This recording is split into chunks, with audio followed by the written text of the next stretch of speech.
Okay, I'm here with Nicole Lamoureux. She is the executive director of the National Association of Health Clinics, and we're in this ballroom, an 80,000 square foot ballroom, which Nicole and her team are going to transform into a makeshift clinic tomorrow. And Nicole, it's just wonderful to be here with you, and tell us how you do this. Let's take a little walk. Thank you very much. And can I walk? Yeah, go ahead. And so what we'll do is this floor will be complete. All of these chairs will be set up as our waiting room. They will come across the way. We'll move all of these walls. And so there are 4 holes in here, and we make it one humongous space. And in each of these areas, we have literally exam rooms where patients can go, and mini waiting rooms. And why we do that is we feel very strongly that everyone should have privacy when they're in here as well. We'll have lab stations to do glucose testing, cholesterol testing. They're not screenings. We're doing the actual tests here that day. And then at the end, as we've talked about before, which we'll see, right now it doesn't look like much. And in the next 12 hours, you're going to see an actual clinic be built right before your eyes, which is amazing and very cool. Right. And you say that 83% of your patients are working. And would you tell me what you told me the other day about many of them have several jobs, and each job is like an hour under the minimum amount of time one needs to have health coverage. Can you tell us about that? When we were in Houston, we saw substitute teachers. When we were in New Orleans, we saw a nurse who had 2 jobs, and he was just under the area. The stories of truck drivers and everyday temporary workers, especially in our economy the way we are now, it's amazing to me. They work just enough time, and then they can't have the coverage any longer. Or they don't get the benefits that they need. And that's what's heartbreaking is 83% have a job, sometimes 2 or 3 jobs. As one of the doctors said in New Orleans, uninsured does not equal unemployed. And that's one of the hardest things that I think the misconception of what happens at a free clinic and what free clinics do is we accept no Medicare or Medicaid.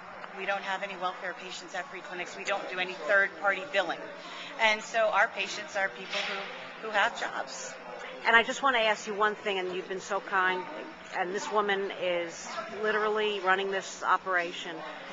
We're having this clinic tomorrow, Saturday, the same day the Senate is voting, and I know you're here about treating the patients, and I will also say your staff has been so extraordinary in focusing on the needs of the patients with compassion, privacy, all of the treating them with kid gloves.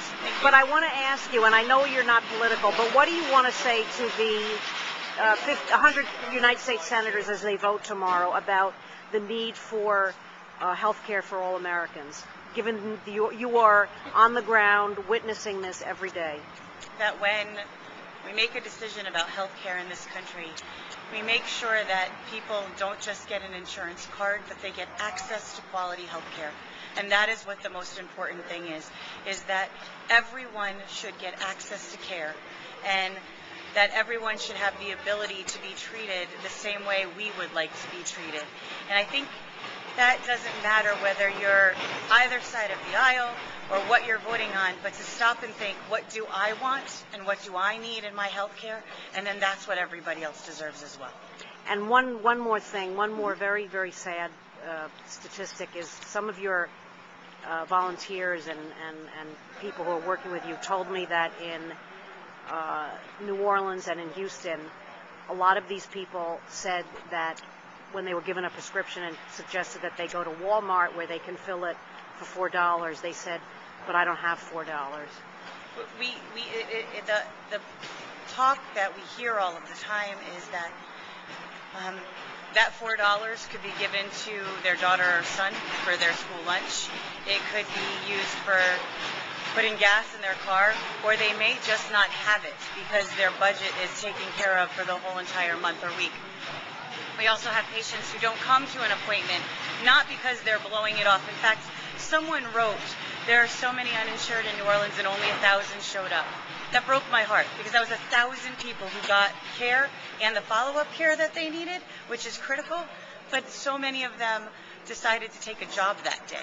They got called in to be a substitute at one of our retail places or construction work.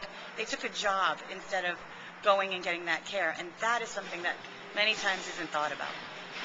Thank you, Nicole, and thank you for you're doing God's work and your humanitarian work for the American people. Well, thank you. you. Thank you.